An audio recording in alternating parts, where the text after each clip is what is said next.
Tiempo de siembra y cosecha. Neville Goddard, 1956. Lecciones del filósofo más grande del que jamás oíste hablar. 1. El extremo de una cuerda dorada. Para que no sean perezosos, sino imitadores de aquellos que por fe y paciencia heredan las promesas. Hebreos 6:12. Muchos de quienes disfrutan de los antiguos versículos familiares de las Escrituras se desalientan cuando intentan leer la Biblia, como lo harían con cualquier otro libro, porque de manera bastante excusable no entienden que la Biblia está escrita en lenguaje simbólico. No saben que todos sus personajes son personificaciones de las leyes y funciones de la mente, que la Biblia es psicología más que historia. Entonces, ellos desconciertan sus cerebros por un tiempo y luego se dan por vencidos. Es demasiado desconcertante. Para comprender el significado de sus metáforas, el lector de la Biblia debe estar imaginativamente despierto. De acuerdo con las Escrituras, nosotros nos dormimos con Adán y nos despertamos con Cristo. Es decir, dormimos colectivamente y despertamos individualmente. Y el Señor hizo caer un sueño profundo sobre el hombre, y éste se durmió. Génesis 2:21. Si Adán, como personificación genérica del hombre, está en un sueño profundo, entonces sus experiencias, tal como están registradas en las Escrituras, deben ser un sueño también. Solo que él está despierto puede contar su sueño, y solo el que entendiera el simbolismo de sus sueños podría interpretar el sueño. Y se decían, el uno al otro, no ardía nuestro corazón dentro de nosotros, mientras nos hablaban el camino, y cuando nos compartía las Escrituras. Lucas 24:3. La Biblia es una revelación de las leyes y las funciones de la mente expresadas en un lenguaje de ese reino indefinido, al cual vamos cuando dormimos. Y dado que el lenguaje simbólico de este reino indefinido es similar para todos, los recientes exploradores de este reino, la imaginación humana, lo llaman el inconsciente colectivo. Sin embargo, no es el propósito de este libro darte una definición completa de los simbolismos bíblicos o exhaustivas interpretaciones de sus historias. Todo lo que espero lograr es indicar el camino por el cual es más probable que tengas éxito en la realización de tus deseos. Lo que sea que desees puede obtenerse solo a través del ejercicio consciente y voluntario de la imaginación, en directa obediencia a las leyes de la mente. En algún lugar dentro de este reino de la imaginación hay un estado de ánimo, un sentimiento del deseo cumplido, y si te apropias de él, eso significará el éxito para ti. Este reino, este Edén que es tu imaginación, es más vasto de lo que crees, y su exploración te recompensará. Las palabras del poeta inglés William Blake: te doy el extremo de una cuerda dorada, hazlo un ovillo, te llevará a la puerta del cielo, construida en el muro de Jerusalén. 2. Los cuatro poderosos. Y salía del Edén un río para regar el huerto, y de allí se repartía en 4 cabezas. Génesis 2:10. Y cada uno tenía 4 caras. Ezequiel 10:14. Veo a 4 hombres sueltos que se pasean en medio del fuego sin sufrir daño alguno, y el aspecto del cuarto es semejante al de un hijo de los dioses. Daniel 3:25. 4 poderosos existen en cada hombre. Blake. Los 4 poderosos constituyen la individualidad del ser humano, o Dios en el ser humano. Hay 4 poderosos en cada persona, pero estos 4 poderosos no son 4 seres separados, ni están separados uno del otro, como los dedos de tu mano. Son 4 aspectos diferentes de tu mente, y difieren en su función y carácter, pero no son solo 4 entes separados habitando el cuerpo de una persona. Los 4 poderosos se pueden equipar con los 4 caracteres hebreos que representan el tetragramatón, y que forman el misterioso nombre de 4 letras de poder creativo, pero combinando en sí mismo las formas pasadas, presente y futura del verbo ser. El tetragramatón es venerado como el símbolo del poder creativo en el individuo yo soy, y extendiéndose para realizar en los fenómenos materiales reales, cualidades latentes en sí mismo. Podemos entender mejor a los 4 poderosos al compararlos con los 4 personajes más importantes en la producción de una obra de teatro. Todo el mundo es un gran teatro, y todos los hombres y mujeres son simplemente actores. Ellos hacen sus entradas y sus salidas, y un hombre en su tiempo actúa diversos papeles. Shakespeare, como gustéis. Acto 2, escena 7. El productor, el autor, el director y el actor son los 4 personajes más importantes en la producción de cualquier obra. En el drama de la vida, la función del productor es sugerir el tema de la obra. Esto lo hace en forma de un deseo tal como: ojalá fuera exitoso, desearía poder hacer un viaje, desearía estar casado, etc. Pero para aparecer en el escenario del mundo, estos temas generales deben ser especificados y trabajados en detalle. No es suficiente decir, ojalá fuera exitoso. No es demasiado indefinido. ¿Exitoso en qué? Sin embargo, el primer poderoso solo sugiere un tema. La dramatización de dicho tema se deja a la originalidad del segundo poderoso, el autor. Al dramatizar el tema, el autor escribe solo una última escena de la obra, pero esta escena lo escribe en detalle. La escena debe dramatizar el deseo cumplido. Mentalmente él construye una escena lo más natural posible, de lo que experimentaría si hubiera realizado su deseo. Cuando la escena es claramente visualizada, el trabajo del autor está hecho. El tercer poderoso en la producción de la obra de la vida es el director. Las tareas del director consisten en ver que el actor se mantenga fiel al guión y ensayarlo una y otra vez hasta que éste sea natural en su rol. Esta función se puede comparar a una atención controlada y conscientemente dirigida. Una atención centrada exclusivamente en la acción, que implica que el deseo ya se ha realizado. La forma del cuarto es como el Hijo de Dios. Este es el actor y es la imaginación humana. Este cuarto poderoso realiza dentro de sí mismo, en la imaginación, la acción predeterminada que implica el cumplimiento del deseo. Esta función no visualiza ni observa la acción. Esta función en realidad representa el drama. Lo hace una y otra vez hasta que toma los tonos de la realidad. Sin la dramatización, visión del deseo cumplido, el tema sigue siendo un simple tema y duerme para siempre en las vastas cámaras de los temas que no han nacido. Tampoco la visión percibida alcanzará la realización objetiva sin la atención cooperativa, obediente a la visión dramatizada del deseo cumplido. Los cuatro poderosos son también los cuatro aspectos del alma humana. El primero es el rey de Jehová, quien sugiere el tema. El segundo es el siervo de Jehová, quien fielmente trabaja el tema en una visión. El tercero es el hombre de Jehová, que está atento y obediente a la visión del deseo cumplido. El que devuelve la imaginación errante al guión, 70 veces 7. La forma del cuarto es Jehová mismo, que representa el tema dramatizado en el escenario de la mente. Deja que esta manera de pensar esté en ti, que también estaba en Cristo Jesús, el cual, estando en la forma de Dios, no pensó que era un robo ser igual a Dios. Filipenses 2, 5, 6. El drama de la vida es un esfuerzo conjunto de los cuatro cuartos del alma humana. Todo lo que contemplas, aunque lo veas afuera, está adentro en tu imaginación, de lo cual este mundo de mortalidad no es más que una sombra. Blake. Todo lo que contemplamos es una construcción visual ideada para expresar un tema que ha sido dramatizado, ensayado y actuado en otro lugar. Lo que estamos presenciando en el escenario del mundo es una construcción óptica, ideada para expresar los temas que han sido dramatizados, ensayados y actuados en la imaginación del individuo. Los cuatro poderosos constituyen la individualidad humana o Dios en el ser humano. Y todo aquello que el individuo contempla afuera no son más que sombras proyectadas sobre la pantalla del espacio, construcciones ópticas ideadas por la individualidad para informarte de aquello que se ha concebido, dramatizado, ensayado y actuado dentro de ti mismo. Oh Señor, ¿hasta cuándo he de quejarme de la violencia sin que tú nos salves? Habacuc 1:2. Cuando el individuo descubra que la vida es una obra que él mismo escribe consciente e inconscientemente, dejará la ceguera y la autotortura de hacer juicio sobre sí mismo y los demás. En cambio, reescribirá la obra para ajustarse a su ideal, ya que se dará cuenta de que todos los cambios en su obra deben provenir de la cooperación de sus cuatro poderosos. Solo ellos pueden alterar el guión y producir cualquier cambio. Todos los hombres y mujeres en su mundo son simplemente actores y son capaces de cambiar su obra. El mismo modo de los actores tampoco puede cambiar la imagen final en la pantalla del cine. El cambio deseado debe ser concebido, dramatizado, ensayado y actuado en el teatro de tu mente. Cuando la cuarta función, la imaginación, ha completado su tarea de ensayar la versión revisada de la obra hasta que es natural, entonces se levantará la cortina sobre este mundo aparentemente sólido, y los cuatro poderosos arrojarán una proyección de la verdadera obra en la pantalla del espacio. Hombres y mujeres actuarán automáticamente sus partes para lograr el cumplimiento del tema dramatizado. Los actores, a razón de sus partes en el drama del mundo, se volverán relevantes en el tema dramatizado del individuo, y debido a su relevancia, serán atraídos en su drama. Ellos representarán sus partes, creyendo fielmente todo el tiempo que ellos mismos fueron quienes iniciaron los roles que actúan. Esto lo hacen porque tú, Padre, estás en mí, y yo en ti, yo en ellos, y tú en mí. Juan 17, 21, 23. Todos somos uno. Todos estamos jugando las cuatro partes del productor, autor, director y actor en el drama de la vida. Algunos de nosotros lo hacemos conscientemente, otros inconscientemente. Es necesario que lo hagamos de manera consciente, pues solo de esta manera podemos estar seguros de un final perfecto para nuestra obra. Entonces comprenderemos por qué debemos tomar conciencia de las cuatro funciones del único Dios dentro nuestro, para que podamos tener la compañía de Dios como sus hijos. Cuando los soldados hubieron crucificado a Jesús, tomaron sus vestiduras e hicieron cuatro partes, una para cada soldado. Tomaron también su túnica, la cual era sin costura, de un solo tejido de arriba a abajo. Juan 19, 23. 3.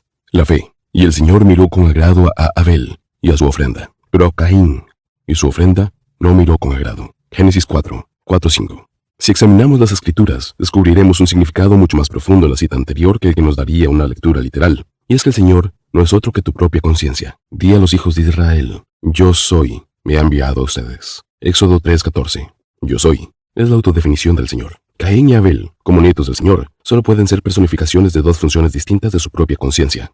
El autor está realmente preocupado por mostrar los dos estados opuestos del alma humana, y ha usado a dos hermanos para demostrar estos estados. Los dos hermanos representan dos visiones distintas o perspectivas del mundo que todos poseemos. Una es la limitada percepción de los sentidos, y la otra es la visión imaginaria del mundo. Caín, siendo la primera perspectiva, corresponde a una rendición pasiva a las apariencias. Este simboliza una aceptación de la vida basada en el mundo externo, una visión que, inevitablemente, conduce a un anhelo insatisfecho con desilusión.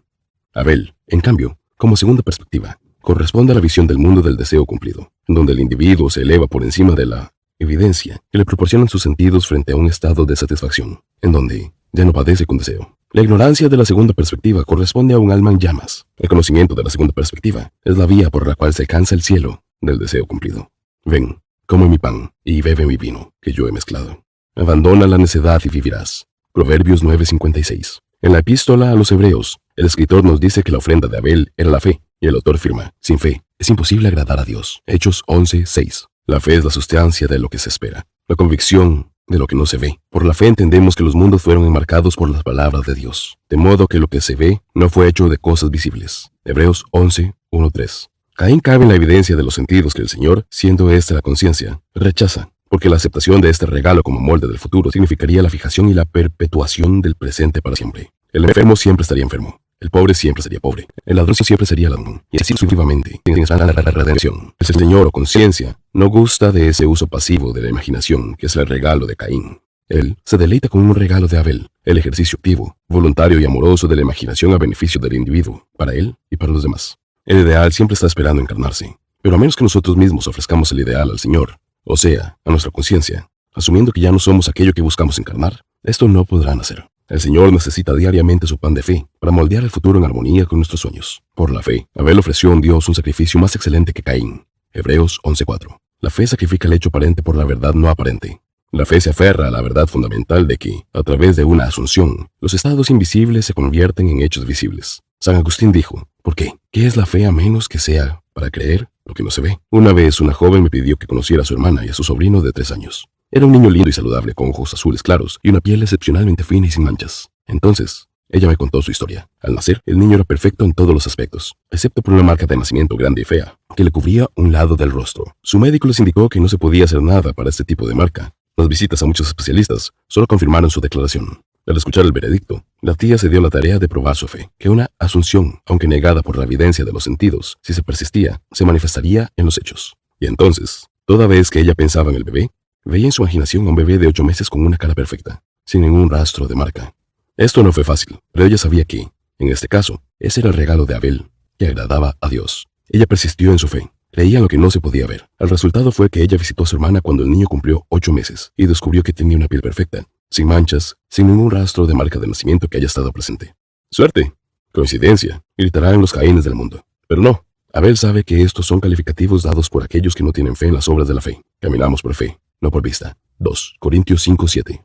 Cuando la razón y los hechos de la vida se oponen a la idea de que debes realizar y aceptas la evidencia de tus sentidos y los dictados de la razón como la verdad, estás dando al Señor tu consentimiento, al regalo de Caín. Es obvio que tales ofrendas no le agradan. La vida en la tierra es un campo de entrenamiento para la creación de imágenes. Si usas solo los moldes que tus sentidos dictan, no habrán cambios en tu vida. Tú estás aquí para vivir la vida más abundante. Por lo que debes usar los moldes invisibles de la imaginación y hacer de los resultados y logros la prueba crucial de tu poder para crear. Solo cuando asumes el sentido del deseo cumplido y continúas allí, estás ofreciendo el regalo que le agrada. El profeta, Malaquías, se queja de que el hombre ha robado a Dios, pero dicen, ¿en qué te hemos robado? ¿En los diezmos y las ofrendas? Malaquías 3:8. Los hechos basados en la razón y la evidencia de los sentidos que se oponen a la idea de buscar expresión, te roban la creencia en la realidad del estado invisible. Pero la fe es la evidencia de las cosas que no se ven, y por medio de ella, llama a las cosas que no son como si fuesen. Romanos 4:17. Llama a lo que no se ve, asume que ya se ha cumplido tu deseo, para que haya alimento en mi casa. Y pruébenme ahora en esto, dice Jehová de los ejércitos, si no te abro las ventanas del cielo y derramo tanta bendición, que no habrá espacio suficiente para recibirla. Malaquías 3:10. La siguiente es la historia de una pareja que vive en Sacramento, California, que se negó a aceptar la evidencia de los sentidos, y con ellos se negaron a ser robados. A pesar de una aparente pérdida, la esposa le había dado a su marido un reloj de pulsera muy valioso. El reloj duplicó su valor debido al sentimiento adjunto. Ellos tenían un pequeño ritual con el reloj. Todas las noches al quitarse el reloj, él se lo entregaba a ella, que lo guardaba en una caja especial en su cómoda. Todas las mañanas, ella tomaba el reloj y se lo daba a él para que se lo pusiera. Una mañana, el reloj no estaba. Ambos recordaron haber realizado sus partes habituales la noche anterior. Por lo tanto, el reloj no se había perdido ni extraviado, sino que había sido robado. Entonces, allí determinaron no aceptar el hecho de que realmente se había ido. Se dijeron el uno al otro, esta es una oportunidad para practicar lo que queremos. Decidieron que, en su imaginación, representarían su ritual habitual como si el reloj realmente estuviera allí. En su imaginación, todas las noches el marido se quitaba el reloj y se lo daba a su esposa, mientras que en su imaginación ella recibía el reloj y cuidadosamente lo guardaba. Todas las mañanas ella sacaba el reloj de su caja y se lo daba a su esposo, y él, a su vez, se lo ponía. Esto lo hicieron fielmente durante 2 semanas. Después de 14 días, un hombre entró a la única joyería de Sacramento a vender una piedra preciosa. Mientras evaluaba la joya, el dueño de la tienda notó el reloj de pulsera que llevaba el hombre puesto, y que correspondía con el reloj robado, puesto que fue en esa joyería donde se había adquirido originalmente. Con el pretexto de realizar un examen más detallado a la piedra, el dueño entró a su oficina y llamó a la policía. Después de que la policía arrestara al hombre, encontraron en su apartamento más de $10,000 en joyas robadas. Esta pareja logró su deseo de recuperar el reloj, y a su vez, ayudaron a muchos otros a recuperar lo que parecía haberse perdido para siempre.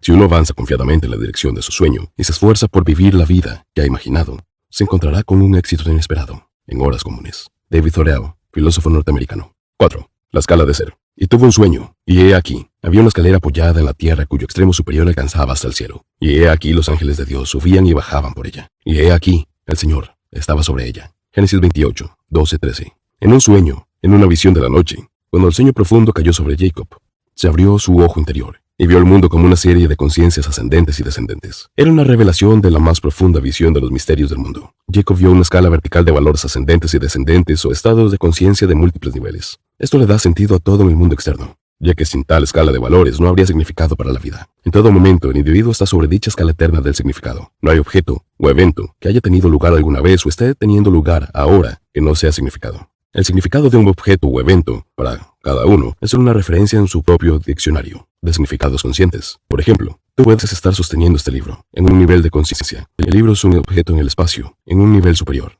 Este es solo una serie de letras en papel organizadas según ciertas reglas. En un nivel aún más superior, es una expresión de un significado. Mirando externamente, primero ves el libro, luego en realidad el significado viene primero. Ocupa un mayor grado de importancia que la disposición de sus letras en el papel o el libro como objeto en el espacio. El significado determina la disposición de las letras, pero el significado es invisible y está por encima del nivel de disposición visible de las letras. Si no hubiera un significado que expresar, ningún libro se habría escrito y publicado.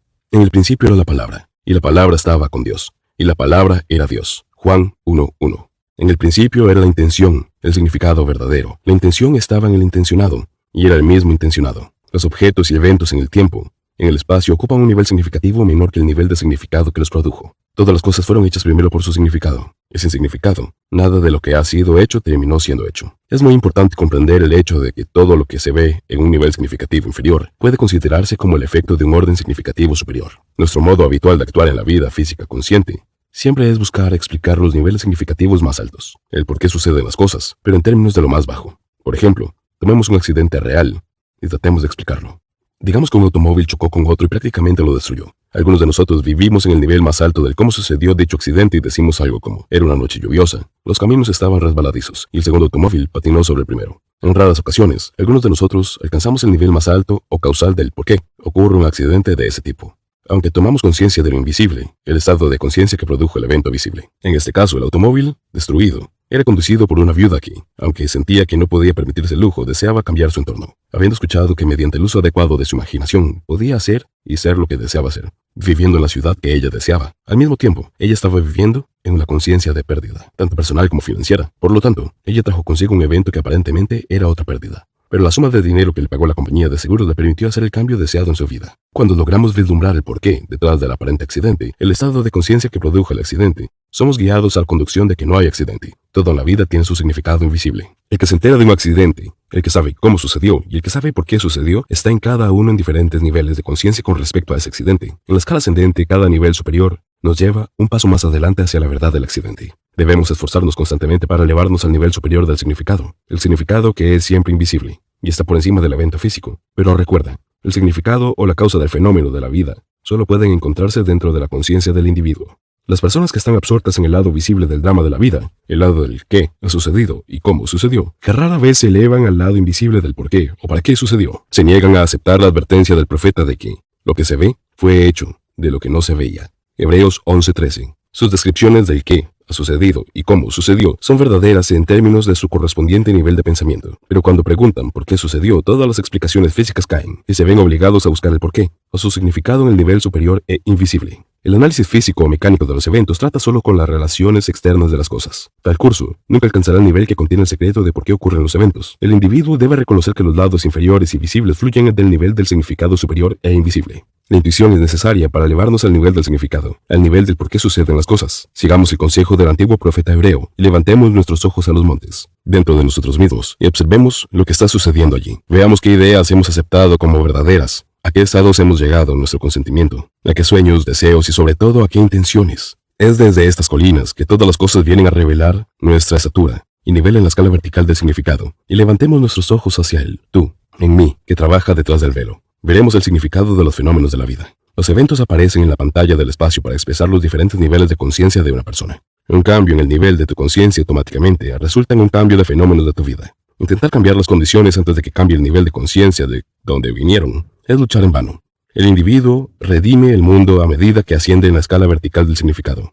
Es la analogía del libro. Vimos que a medida que la conciencia se eleva al nivel y que se podría ver el significado expresado en las disposiciones de las letras, también incluía el conocimiento de que las letras estaban organizadas de acuerdo con ciertas reglas y que tales arreglos, cuando se imprimían en papel y se juntaban, formaban un libro. Lo que es verdad del libro es verdad en cada evento del mundo.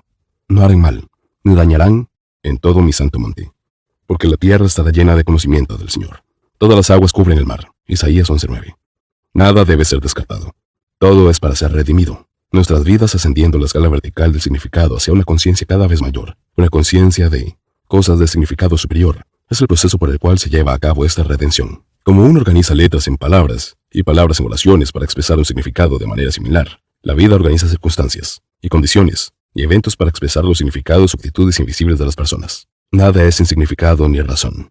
Sin embargo, al no conocer el nivel superior del significado interno, el individuo mira afuera un panorama de eventos en movimiento y parecen no tener significado para la vida. Siempre hay un nivel de significado determinado, los eventos y su relación esencial con nuestras vidas y las de los demás. La siguiente es una historia que nos permitirá ver el bien de las cosas que parecen malas, retener el juicio y actuar correctamente en medio de problemas. La historia fue contada en la radio y la televisión, así como también en los periódicos. El cuerpo de un joven soldado estadounidense asesinado en la guerra de Corea fue devuelto a su casa para su entierro. Justo antes del servicio, su esposa le hicieron una pregunta de rutina. ¿Era su esposo caucásico? Cuando ella respondió que era indio, el entierro fue negado. Esta negación estaba de acuerdo con las leyes de la comunidad, pero ella movió a toda la nación. Nos enfureció que a cualquiera que haya sido asesinado en el servicio del país se le negara el entierro en cualquier parte de su país. La historia llamó la atención del presidente de los Estados Unidos y ofreció el entierro con todos los honores militares en el Cementerio Nacional de Arlington. Después del servicio, la esposa les dijo a los periodistas que su esposo siempre había soñado con morir como un héroe y tener un funeral de un héroe con todos los honores militares. Cuando nosotros, en América, tuvimos que explicar por qué personas progresistas e inteligentes como nosotros no solo promulgamos, sino que además apoyamos todas las leyes, en nuestra gran tierra de libres y valientes, nos costaba dar una explicación. Nosotros como observadores solo habíamos visto qué sucedió y cómo sucedió. No logramos ver por qué sucedió. Ese entierro formal tuvo que ser rechazado si ese joven iba a realizar su sueño de un entierro con honores. Nosotros tratamos de explicar el drama en términos de nivel más inferior, el de cómo sucedió, cuya explicación no puede satisfacer a quien ha preguntado por qué sucedió. La verdadera respuesta, vista desde el nivel superior de significado, sería una inversión de nuestros hábitos comunes de pensamiento, que serían rechazados inmediatamente. La verdad es que los estados futuros son causantes de los hechos actuales. El joven indio, soñando con una muerte de héroe, con todos los honores militares, era como Lady Macbeth, Shakespeare, transportada más allá de este presente ignorante, y podía sentir ahora el futuro en el instante. Y por eso él, estando muerto, aún habla. Hebreos 11:4. 5. El juego de la vida. Puedo más fácilmente enseñar a 20 lo que es bueno hacer, que ser uno de los 20 en seguir mi propia enseñanza. Shakespeare, el mercader de Venecia. Ahora te enseñaré cómo jugar el juego de la vida. La vida es un juego. Y como todos los juegos, tienen sus objetivos y sus reglas. Son los pequeños juegos que inventan las personas como el cricket, el tenis, el béisbol, el fútbol, etc. Las reglas pueden cambiarse de vez en cuando. Después de acordar los cambios, es necesario aprender las nuevas reglas y jugar dentro del marco de las reglas aceptadas. Sin embargo, en el juego de la vida, las reglas no se pueden cambiar ni romper. Solo dentro del marco de sus reglas universales fijas y eternas, se puede jugar el juego de la vida. El juego de la vida se juega en el campo de juego de la mente. Al jugar un juego, lo primero que hacemos es preguntar cuál es su objetivo y su propósito. Y lo segundo, cuáles son las reglas del juego. En el juego de la vida, nuestro principal objetivo es hacia una mayor conciencia, una conciencia de cosas de mayor significado. Elevarnos. Y nuestro segundo objetivo es alcanzar nuestras metas, realizar nuestros deseos. En cuanto a nuestros deseos, las reglas solo indican la forma en que debemos realizarlos. Pero los deseos en sí mismos deben ser un asunto del propio individuo. Las reglas que gobiernan el juego de la vida son simples, pero se necesita una regla de práctica para aplicarla sabiamente. Aquí hay una de las reglas.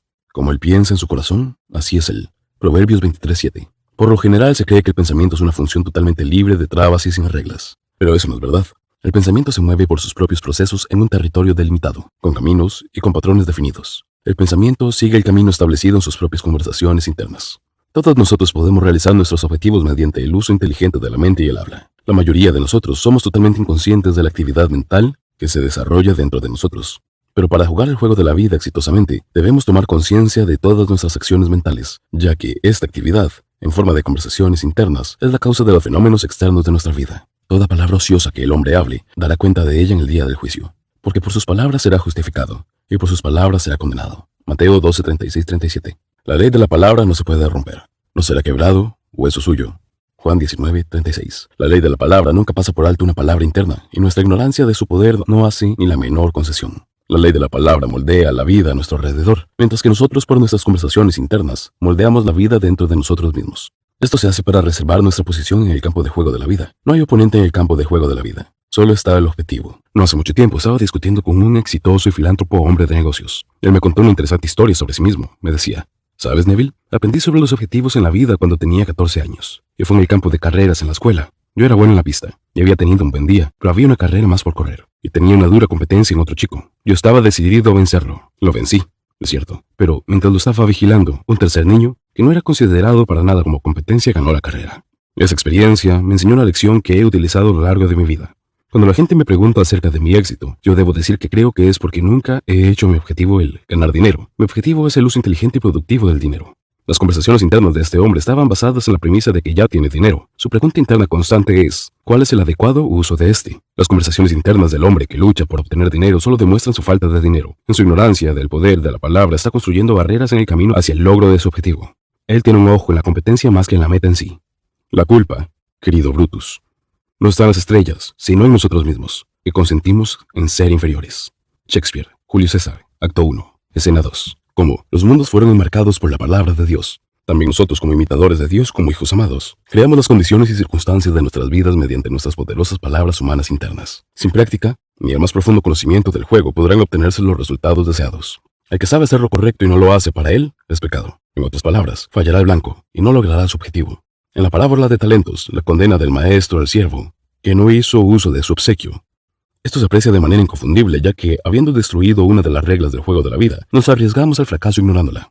El talento no usado como la extremidad no ejercitada se adormece y finalmente se atrofia. Debemos ser hacedores de la palabra y no solo oidores.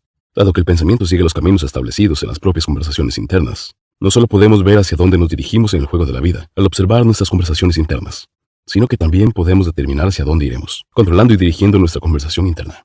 ¿Qué pensarías, dirías y harías si ya fueras quien quieres ser? Comienza a pensar y decir y hacer esto interiormente. Se te dice que hay un Dios en el cielo que revela los secretos y siempre debes de recordar que el cielo está dentro de ti.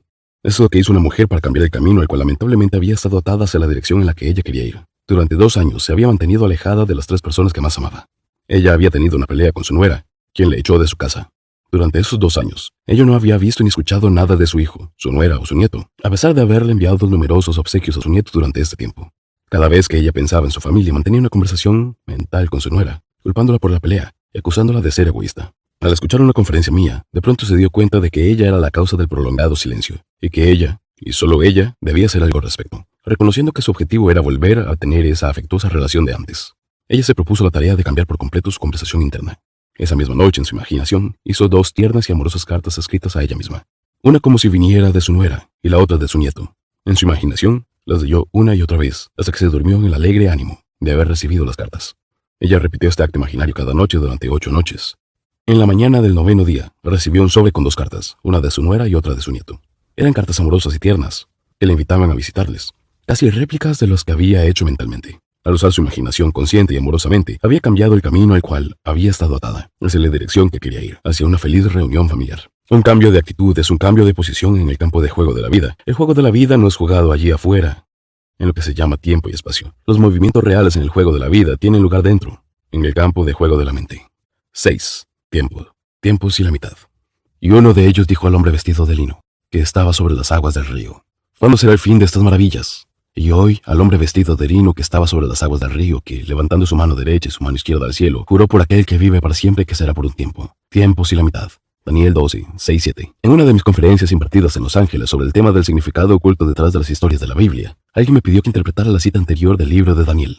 Después de confesar que no sabía el significado de ese pasaje en particular, una mujer en la audiencia se dijo a sí misma: si la mente se comporta de acuerdo con la asunción con la que comienza, entonces yo encontraré la verdadera respuesta a esa pregunta, y se la diré a Neville. Y esto es lo que ella me dijo. Anoche se hizo la pregunta: ¿cuál es el significado de tiempo, tiempos y la mitad? como se registra en Daniel 12:7. Antes de irme a dormir me dije, hay una simple respuesta a esta pregunta, así que asumiré que yo la sé, y mientras duermo, mi ser superior encontrará la respuesta y la revelará a mi ser inferior en sueños o visión. Desperté alrededor de las 5 de la madrugada. Era demasiado temprano para levantarme, así que al permanecer en la cama caí rápidamente en ese estado medio somnoliento, entre despierta y dormida. Mientras estaba en ese estado, vino a mi mente una imagen de una anciana. Estaba sentada en una mecedora y meciéndose adelante y atrás, de ida y vuelta. Entonces, una voz que sonó como tu voz me dijo, hazlo una y otra vez, hasta que adquiera los tonos de la realidad. Salté de la cama y volví a leer el 12º capítulo de Daniel. Y esta es la respuesta intuitiva que recibí. Tomando los versículos 6 y 7, porque constituyen la pregunta de la noche, sentí que, si las prendas con las que se visten los personajes bíblicos corresponden a su nivel de conciencia, como tú enseñas, entonces el lino debe representar un nivel muy alto de conciencia, porque el hombre vestido de lino estaba parado sobre las aguas del río.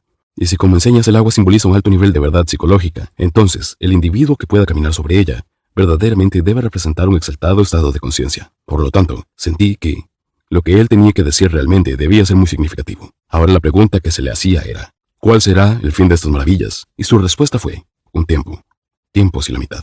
Recordando mi visión de la anciana balanceándose hacia adelante y hacia atrás, y tu voz diciéndome que lo hiciera una y otra vez, hasta adquirir los tonos de la realidad. Y recordando que esta visión y tus instrucciones vinieron a mí en respuesta a mi asunción de que sabía la respuesta, intuitivamente sentí que la pregunta que se le hacía al hombre vestido de lino significaba cuánto tiempo hasta que los maravillosos sueños que estoy soñando se conviertan en realidad. Y la respuesta es, hazlo una y otra vez hasta que adquiera los tonos de la realidad. Un tiempo significa realizar la acción imaginaria que implica el cumplimiento del deseo. Tiempos significa repetir la acción imaginaria una y otra vez. Y la mitad significa el momento de quedarse dormido. Mientras se realiza la acción imaginaria, porque tal momento generalmente llega antes de que se complete la acción predeterminada, y por lo tanto, se puede decir que es la mitad o parte de un tiempo. Obtener tal comprensión interna de las escrituras, por la simple suposición de que ella sabía la respuesta, fue una maravillosa experiencia para esta mujer. Sin embargo, para conocer el verdadero significado de tiempo, tiempos y la mitad, debes aplicar su comprensión en su vida diaria. Nunca debemos perder una oportunidad de probar esta comprensión, ya sea para nosotros mismos o para otro.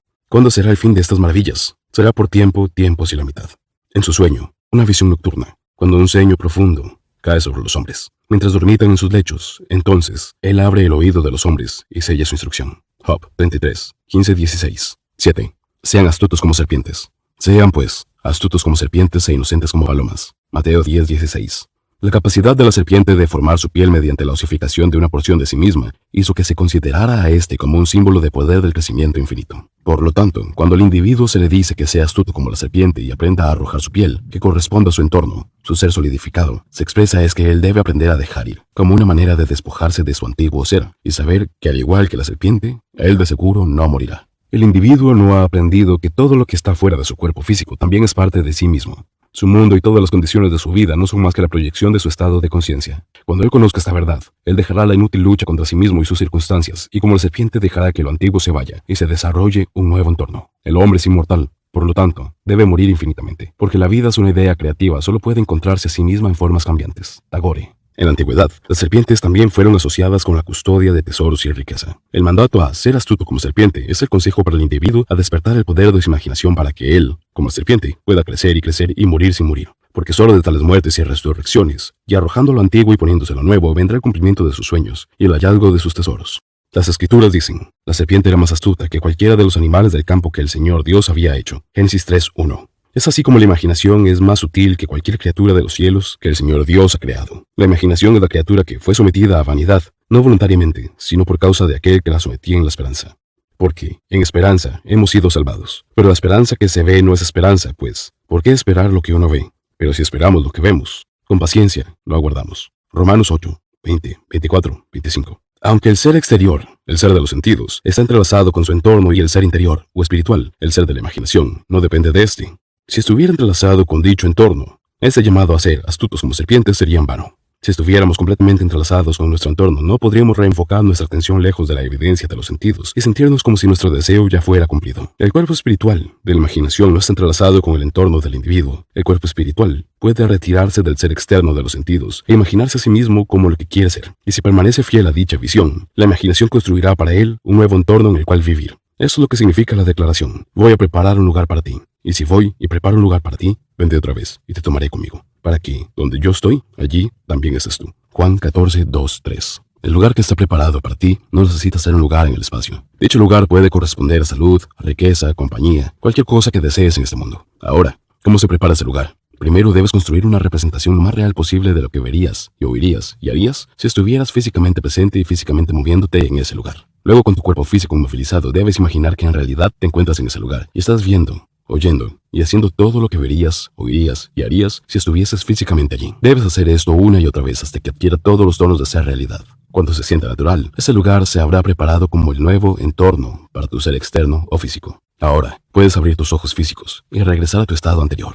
El lugar está preparado, y donde has estado en la imaginación, allí también estarás en el cuerpo. ¿Cómo se manifestará físicamente este estado imaginado? Eso no es asunto tuyo como ser natural o físico. El cuerpo espiritual, o su regreso del estado imaginado a su estado físico anterior, crea un puente invisible de incidentes para vincular los dos estados. Aunque el peculiar sentimiento de que realmente estabas allí, y que el estado era real desaparece tan pronto como abres los ojos, debes mantener un sentido de doble identidad, con el conocimiento de que hay un cuerpo natural y hay un cuerpo espiritual. Cuando tú, el ser natural, ha tenido esta experiencia automáticamente, irás a través del puente de eventos que conducen a la realización física de tu lugar invisible preparado. Este concepto de que el individuo es dual y que el ser interior de la imaginación puede habitar en estados futuros y regresar al momento presente con un puente de eventos para vincular a los dos, choca violentamente con la visión ampliamente aceptada sobre la personalidad humana y la causa y naturaleza de los fenómenos. Tal concepto exige una revolución en las actuales ideas sobre la personalidad humana y sobre espacio, tiempo y materia. El concepto de que el individuo consciente o inconscientemente determina sus condiciones de vida al imaginarse a sí mismo en estos estados mentales lleva a la conclusión de que este mundo supuestamente sólido es una construcción de la mente, un concepto que el sentido común rechaza al principio.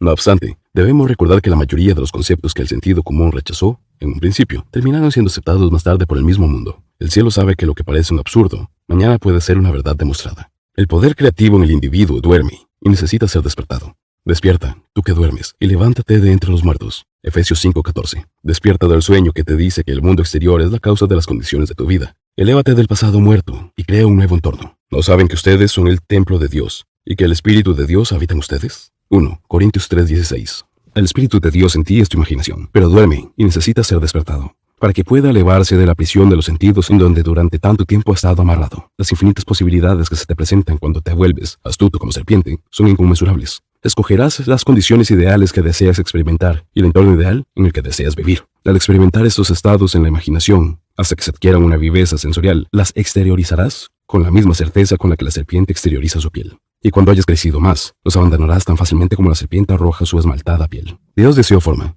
y entonces Él se convirtió en el ser humano. Y no es suficiente para nosotros reconocer el trabajo de su espíritu en la creación. Debemos ver su trabajo en forma, es decir, es bueno, a pesar de que superemos la forma por siempre y para siempre. Para ver lo que significa vivir en los reinos de la imaginación para apreciar y disfrutar del mundo, uno debe vivir imaginativamente. Uno debe soñar y ocupar su sueño, luego creer y superar el sueño por siempre y para siempre. Las personas que no se atreven a imaginar para así vivir son como la esposa de Lot, un autosatisfecho pilar de sal. Tu vida expresa una cosa y solamente una cosa, tu estado de conciencia. Todo es dependiente de eso.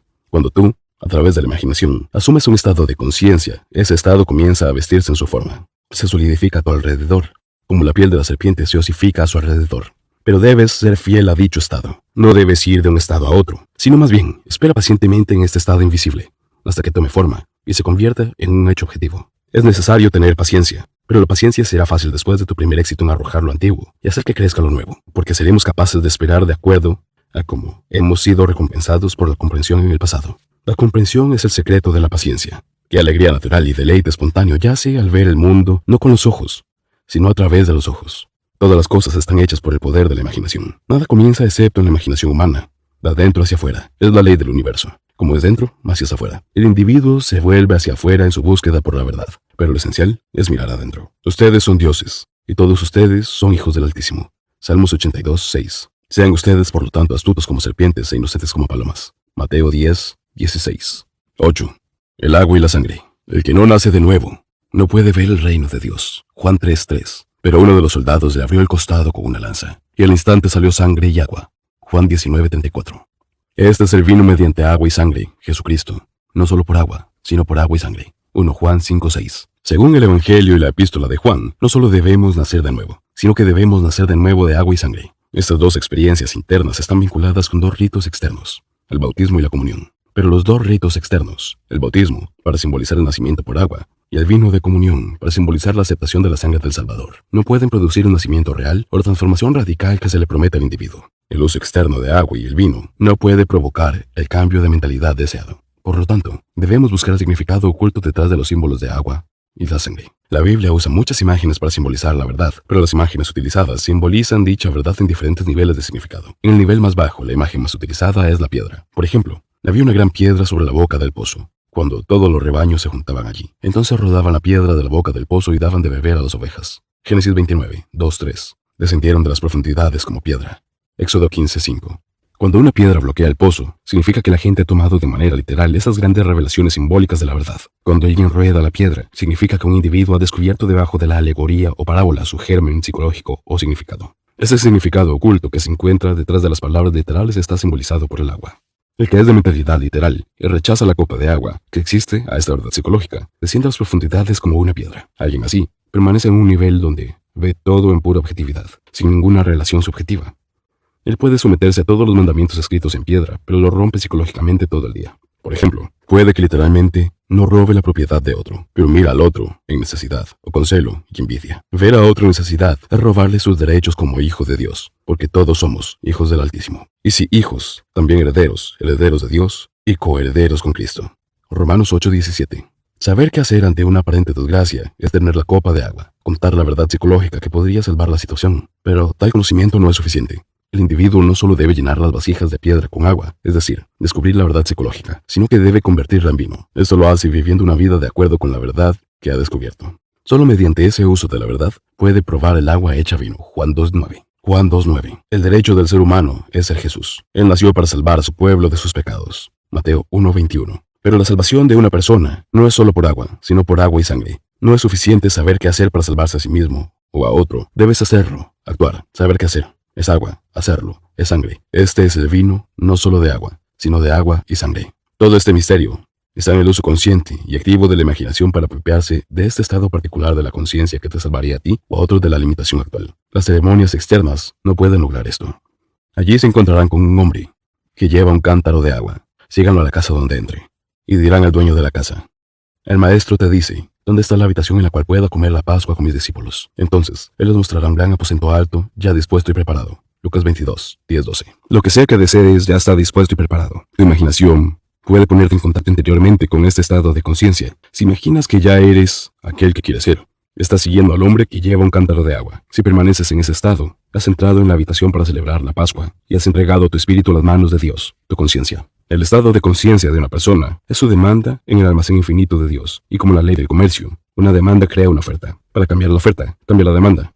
O sea, tu estado de conciencia. Debes saber que ya es lo que deseas hacer. Tu estado de conciencia crea las condiciones de tu vida, en lugar de que las condiciones creen tu estado de conciencia. Conocer esta verdad es tener el agua de vida. Pero tu Salvador, la solución de tu problema, no puede realizarse solo con este conocimiento. Solo puede realizarse a medida que se aplica dicho conocimiento. Solo cuando asumes el sentimiento de tu deseo cumplido y continúas allí. Tu costado es abierto, de donde viene la sangre y el agua. Solo de esta manera, Jesús es materializado. A menos que cambie la demanda, o sea, tu estado de conciencia, las ofertas que recibes como condiciones actuales de tu vida permanecerán como están. Cuando perdonamos, cambiamos nuestra mente. La ley es automática. Tu estado de conciencia es el resorte de acción, la fuerza directriz, y lo que crea es el suministro u oferta. 9. Una visión mística. Y con muchas parábolas como estas les hablaba la palabra, según podían oírla, y sin parábola no les hablaba. Pero a sus propios discípulos les explicaba todo en privado. Marcos 4:33-34. Esta colección de parábolas que se le llama la Biblia es una recopilación de la verdad expresada en simbolismo para revelar las leyes y los propósitos de la mente humana. A medida que nos hacemos conscientes de significados más profundos en las palabras que los que generalmente se les asignan, los aprendemos místicamente. Por ejemplo, tomamos una visión mística de los consejos dados por los discípulos en Mateo 10:10. Leemos que cuando los discípulos estaban listos para enseñar y practicar las grandes leyes mentales que les habían sido reveladas, se les dijo que no llevaran calzado para el viaje. Un discípulo es aquel que disciplina su mente para que pueda funcionar conscientemente y actuar en niveles cada vez más elevados de conciencia. El calzado fue elegido como un símbolo de expiación indirecta, porque el calzado protege al caminante y lo resguarda de las impurezas al tomarlas sobre sí mismo. El objetivo del discípulo es siempre conducirse a sí mismo y a otros de la esclavitud de la dependencia hacia la libertad de los hijos de Dios. De ahí el consejo: no lleves calzado. No aceptes intermediarios entre tú y Dios. Apártate de todos los que ofrezcan hacer por ti lo que debes hacer tú, y que podrías hacer mucho mejor por ti mismo. En verdad les digo que en cuanto lo hicieron a uno de estos hermanos míos, aún a los más pequeños, A mí me lo hicieron. Mateo 25:40. Cada vez que ejercitas tu imaginación en nombre de otro, ya sea bueno, malo o indiferente, literalmente se lo has hecho a Cristo, porque Cristo es la imaginación humana despierta. A través del uso sabio y amoroso de la imaginación, el individuo viste y alimenta a Cristo, y a través del uso ignorante y terrible de la imaginación, desnuda y azota a Cristo. Que ninguno de ustedes piense mal en su corazón contra el prójimo. Zacarías 8:17. Es un consejo sólido pero negativo. Por consejo de un amigo, una persona puede dejar de usar mal su imaginación. Puede ser negativamente servido por la experiencia de otros y no aprender a imaginar, pero eso no es suficiente. Tal falta del poder del uso creativo de la imaginación nunca podría vestir y alimentar a Cristo. La túnica púrpura del Hijo de Dios está tejida, no por no imaginar el mal, sino por imaginar el bien, por el uso activo, voluntario y amoroso de la imaginación. Todo lo que es de buen nombre, si hay alguna virtud, y si hay algo digno de alabanza, piensa en estas cosas. Filipenses 4:8. El rey Salomón se hizo un carruaje de madera del Líbano, hizo sus columnas de plata, su respaldo de oro y su asiento de púrpura, su interior tapizado con amor. Canción de Salomón 3, 9, 10. Lo primero que notamos es que el rey Salomón se hizo un carruaje para sí mismo. Eso es lo que todos eventualmente deben hacer, hacerse un carruaje de madera de Líbano, o carro. El escritor de esta alegoría quiere decir mente, en la cual se encuentra el espíritu de la sabiduría. Salomón controlando las 4 funciones de la mente para que pueda construir un mundo de amor y verdad. José preparó su carro y subió para ir al encuentro de su padre Israel. Génesis 46:29. Si el individuo no se hace un carro de madera de Líbano, entonces el suyo será como el de la reina Mab. Ella es la nodriza de las hadas. Su carroza es una cáscara de avellana. La madera del Líbano era el símbolo místico de incorruptibilidad. Para un místico, es obvio que el rey Salomón se construyó con su carruaje. La plata tipificaba el conocimiento, el oro simbolizaba la sabiduría, y el púrpura vistiendo o cubriendo la mente es la incorruptibilidad, que a partir de los colores rojo y azul simbolizan el amor y la verdad. Le pusieron un manto de color púrpura. Marcos 15:17. Sabiduría cuádruple, encarnada e incorruptible, vestida de púrpura, amor y verdad. El propósito de la experiencia